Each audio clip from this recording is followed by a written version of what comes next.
Okay. All right. Hello, dear Sangha. I'm happy to be here with you all. Um, First, I just want to acknowledge what a privilege it is to be here with you all, and also just the conditions of being able to give a Dharma talk to a group of people who have just finished a sitting meditation. So our attention has been cultivated, our concentration has been cultivated, and our minds, I find after a nice meditation, our minds are more fresh and clean and more conducive to listening and being open to whatever's coming in. So I just want to note that it's a great privilege to be able to give a talk to a group of people that have minds that have been practiced in concentration and who are ready to listen. So I appreciate you all and your presence here today.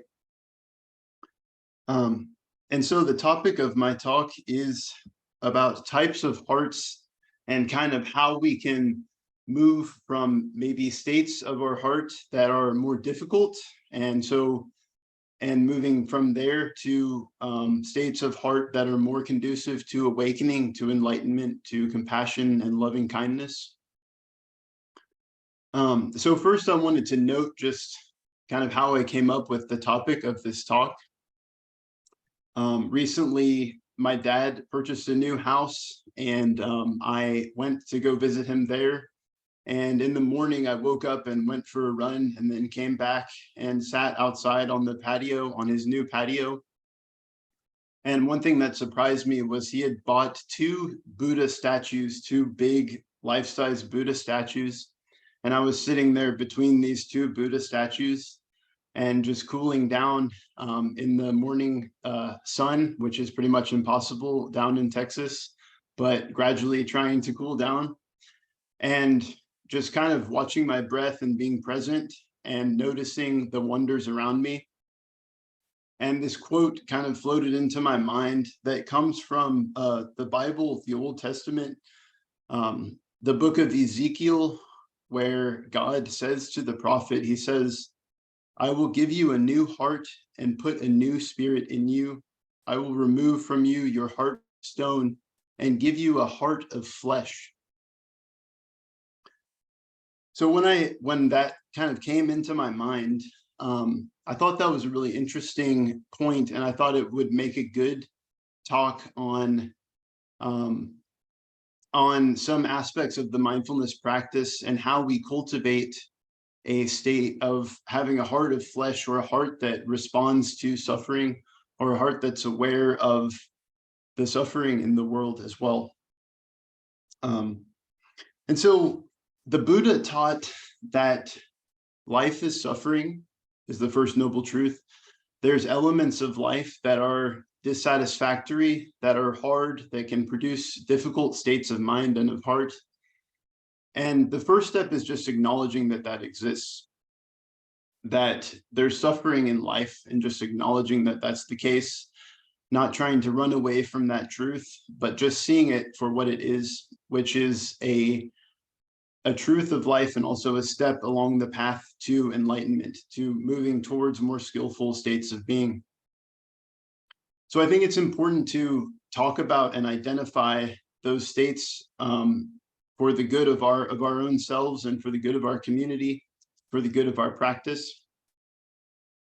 So I just kind of asked myself, what are some heart states that can arise in this practice of being human that can bring on some more suffering, or maybe some states where we experience this heart state, or we experience this heart state in someone else, maybe someone that's close to us, or maybe someone in power. And it's an opportunity for us to kind of wake up and realize that it's there and try to transform it. So one of the first heart states that I drew upon was from that quote, which is the heart of stone. So maybe in our own lives, we've encountered people who may seem like they have heart of stone. And one thing that came up when I was reflecting on this was Star Wars. So Evita and I, my wife and I, have recently started rewatching Star Wars. And there is some spoiler alerts here if you haven't seen the first 6 movies of Star Wars. And so in the movie, Luke Skywalker is kind of this fatherless young man, and he spends his whole life looking for his dad and looking for who his real dad is. And eventually he joins this force of people known as the Jedis, who are pretty much the force of good in the world, or the force of awareness. I think in Star Wars, they represent kind of the Eastern meditation spirituality group of people. So I guess in the Star Wars world, we're all kind of practicing Jedis or young Padawans in a sense. And so Luke eventually discovers that the enemy of this group of goodness, the enemy of goodness, is led by this Sith Lord named Darth Vader, who basically wants to bring the dark side into the world and cause the world to fall into a state of chaos.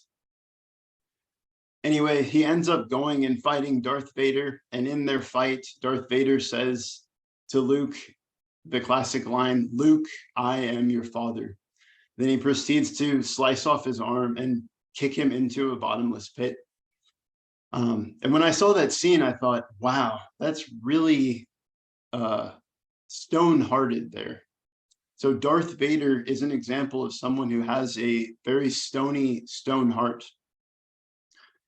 So we can look at cinematography and movies as an example of having a heart of stone. But also, if you look at history, if you look at concentration camps that are happening either today in today's world or in the past in history, the slaughter and the murder of groups of people, genocide, killing, and mass, just traumatic, difficult experiences that have happened in history. A lot of times those perpetrators have been people that have, we may refer to them as people with hearts of stone, people who are able to slaughter vulnerable populations who aren't fighting back in any way. That to me seems pretty stone-hearted. And like we said in the contemplation before sitting, we are one with people who are experiencing oppression. We're also one with the oppressors. We have to have the courage and bravery to empathize, to be able to put ourselves in the shoes of those people that are doing the oppressing and kind of try to understand and figure out what led them to that state.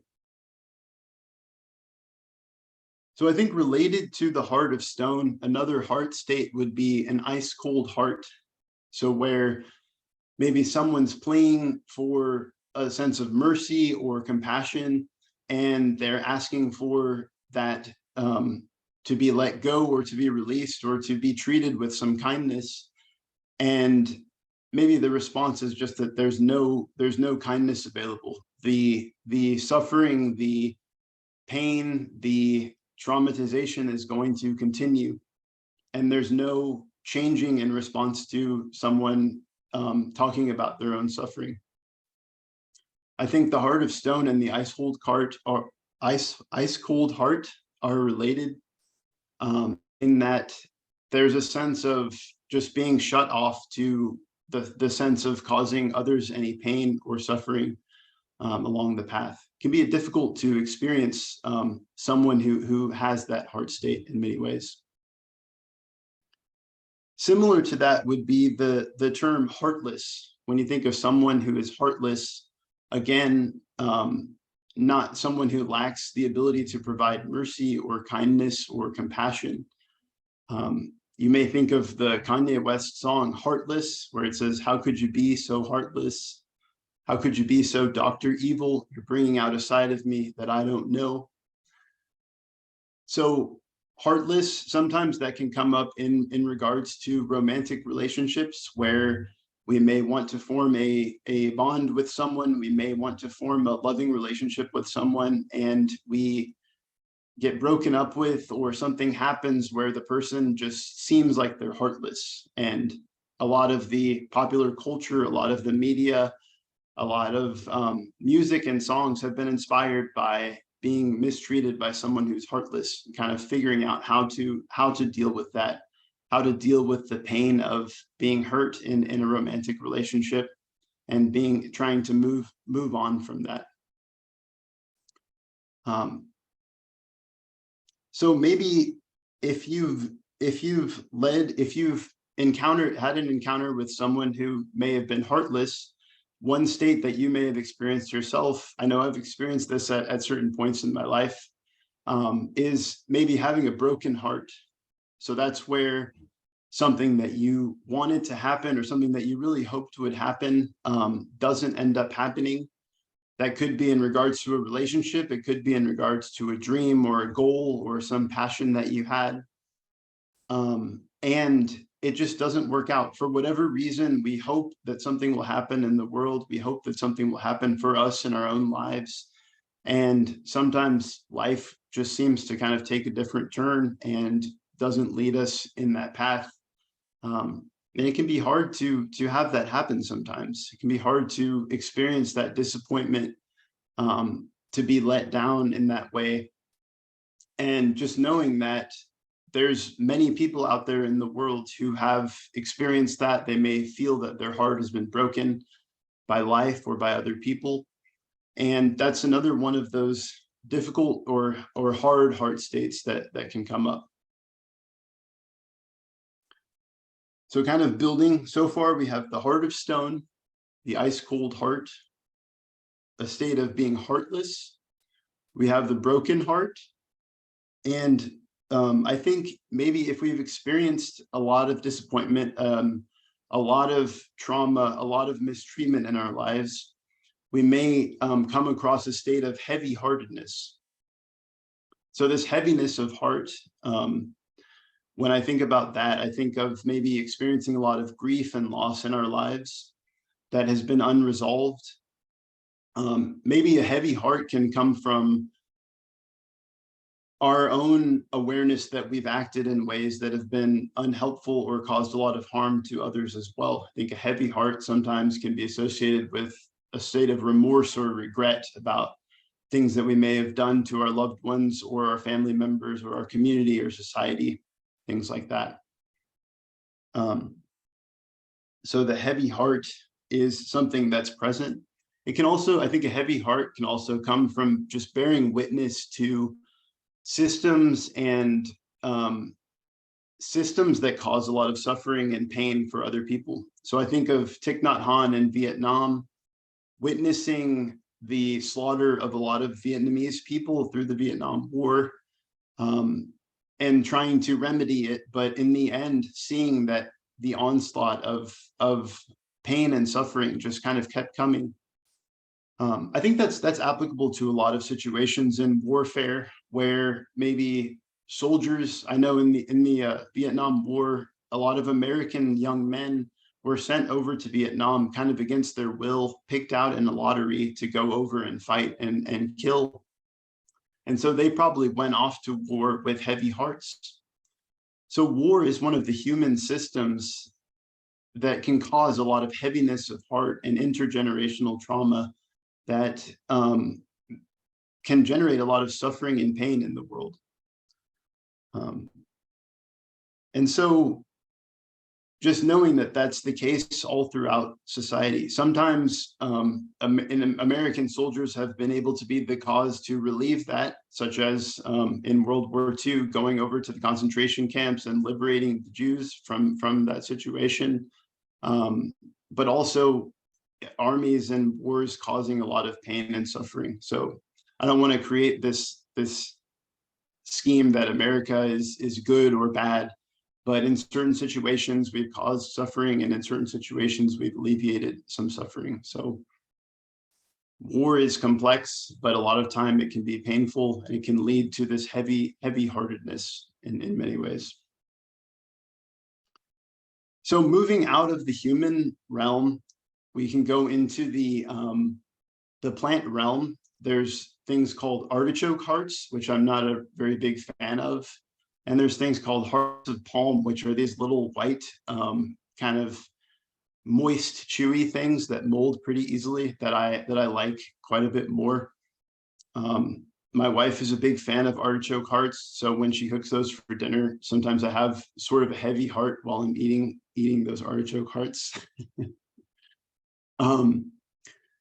So yeah, those hearts that we've listed are the kind of beginning stage that the Buddha notes, life is suffering. We may have found ourselves in one of these heart states, and we may know other people. There's a good chance we know someone in our lives that has embodied one of these heart states at a certain point in time. So the Buddha taught that the transformation to the path of suffering. So I think one important question to ask is, what is the cause to all of these heart states? What is the reason why we have an ice cold heart, why people have a concrete heart and they're shut off to the suffering of life? Why is it that we get brokenhearted, or that people break other people's hearts, or that we have all this heaviness that we're carrying around right here in our heart all day, every day?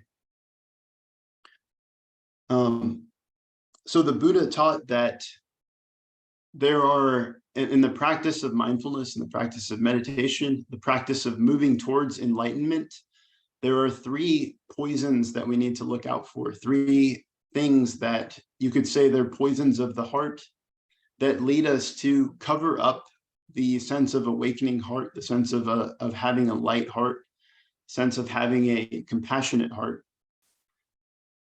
And the Buddha taught that those three poisons are hatred. One of them is hatred, which is also categorized as aversion, wanting to get away from difficult things.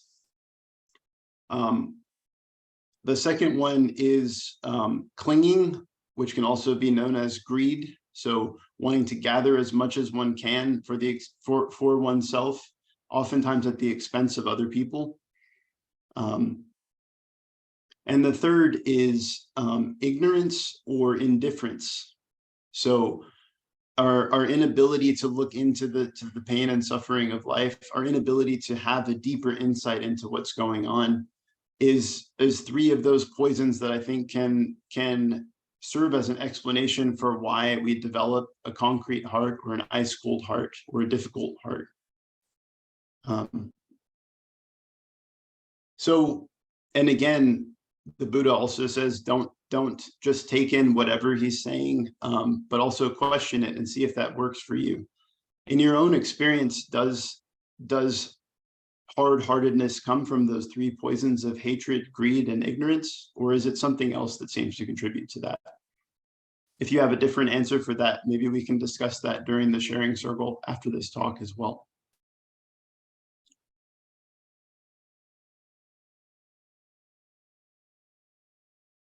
Okay. So we've covered some of the more difficult heart states that people can go through and kind of the causes for why those may arise. I think another important question is, how do we transform that? How do we move out of being in that hard-heartedness or that difficult state if we notice it arising in ourselves and it's rippling out to our relationships, our community, our job, the people we engage with, the people we care about? How can we transform that? And that's what the Buddhist path is really all about: transforming suffering, noticing suffering, but transforming it into something else. I really appreciate the teaching of Thich Nhat Hanh, where he talks about, in our everyday life, we have difficult feelings that come up. We have anger, we have frustration, disappointment, we have sadness, depression, things like this, anxiety.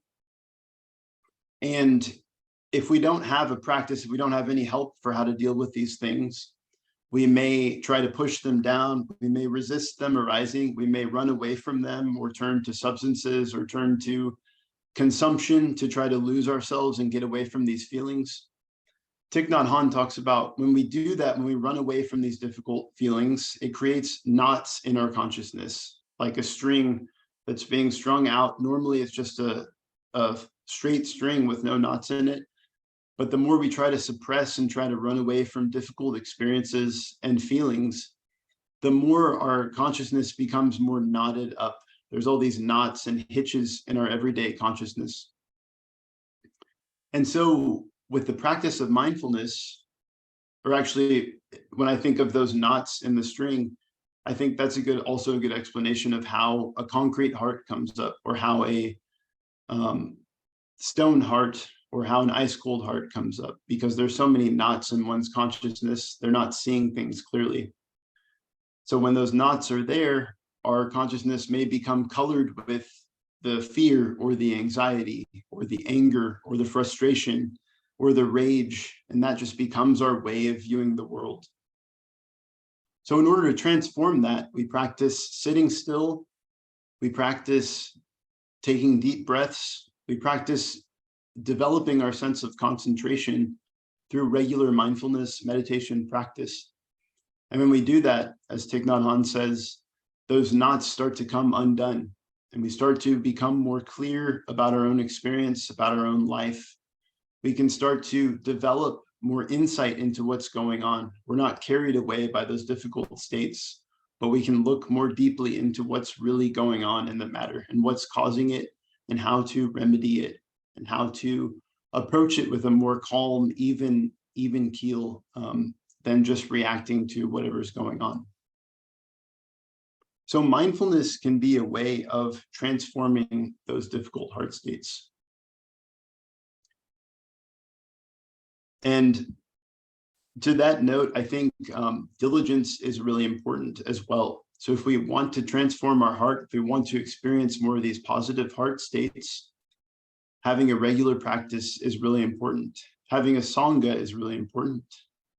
Brother Chi Sing said, above everything else in your life, try to prioritize having that weekly practice with a group of people, with your Sangha. And just noting that these heart states may seem individual, but they can also be cultivated in groups as well. So this brings us to Bodhicitta and the word Bodhicitta. What does that mean? The Buddha sought enlightenment, and he sat under the Bodhi tree. The Bodhi tree is a word that means awakened or awakening. And chitta either means mind or heart. In this case, we'll translate it as heart. So it means an awakened heart. That's what bodhicitta means. And bodhicitta is an aspect of kind of what we're aiming for through enlightenment.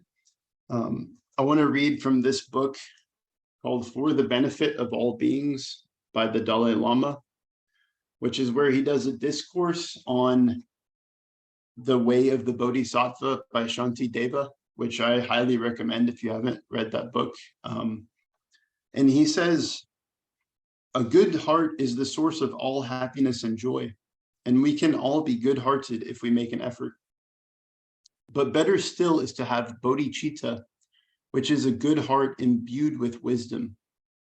It is the strong desire to attain enlightenment in order to deliver all beings from suffering and bring them to Buddhahood. This thought of helping others is rooted in compassion, which grows from a feeling of gratitude and love for beings who are afflicted by suffering. I'm going to repeat that last sentence again.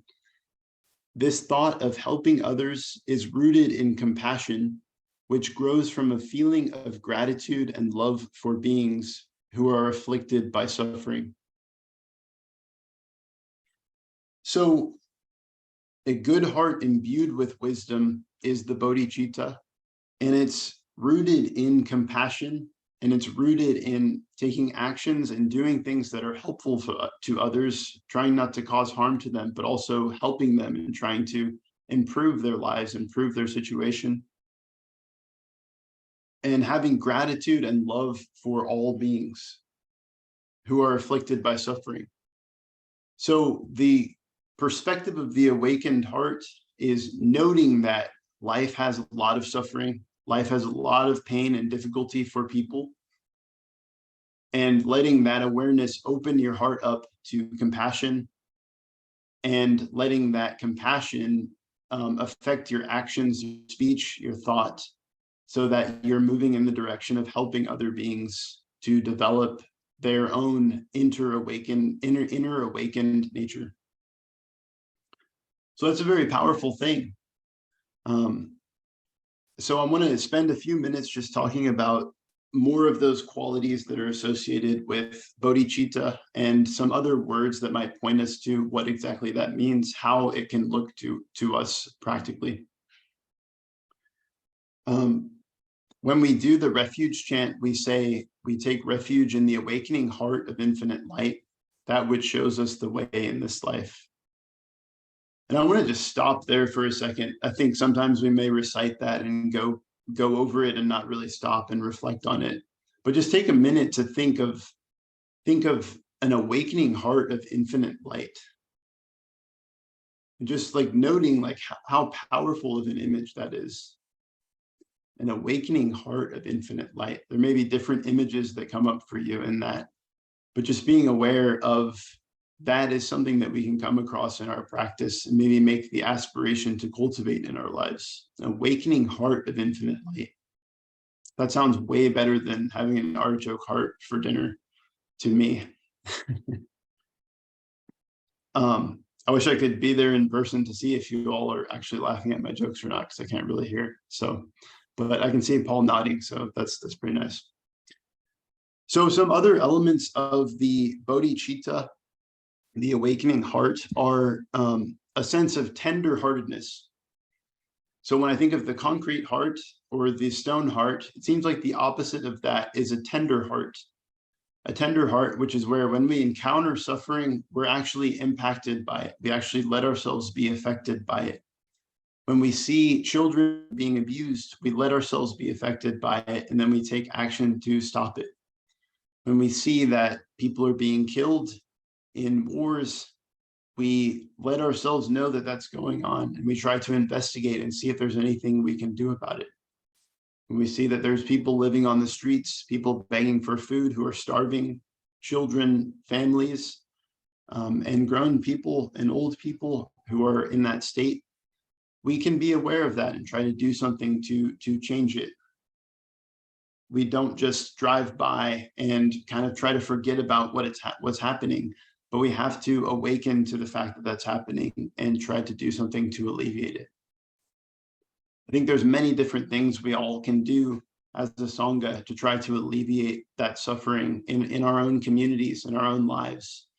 And I think that's an important thing to kind of reflect on in your own life. How can I do that? How can I move towards alleviating suffering for beings? And if you have a tender heart, it's more likely that that's gonna go forward. The next step is another aspect of bodhicitta might be having an open heart. So there's the song that we chant, "Open wide my heart." We want our hearts to open beyond the boundaries that we set. We want our hearts to open beyond these conditions of loving so that we can have unconditional love in our lives. We want our hearts to open up, continually opening and being as wide as the sky is one way that it's been said in the meditation practice. So having an open heart, open to all beings, is a pretty powerful situation, even open to the rocks and minerals and trees and plants. As Thich Nhat Hanh says, there's things that we can do to alleviate their suffering as well. And animals too. And then maybe a couple more elements would be a fearless heart. So we can experience fear, but it doesn't control us. And we can have courage in relation to that fear, so that the courage propels us to do things that are brave and bold, rather than responding to the fear and kind of making it real in our own lives. And then, yeah, so I'm reminded of one thing that Bobby said as well in one of her talks, and she said that the heart field is large, which means that when we do our meditation on loving kindness, and we send out love to myriad beings in the world, in our mind, we may think, well, it's not really going to reach that person, or it's not really going to do what it's supposed to do. But if we continually practice and cultivate loving kindness toward all beings and towards the world, I think there are very beautiful transformations that can occur. So the question is, we're moving from these difficult heart states toward bodhicitta. We're moving in that direction. How can we cultivate that in our lives like a seed that's planted? How can we grow that seed into a beautiful tree that bears fruit and helps other people to awaken and to enjoy the qualities of the awakened heart as well?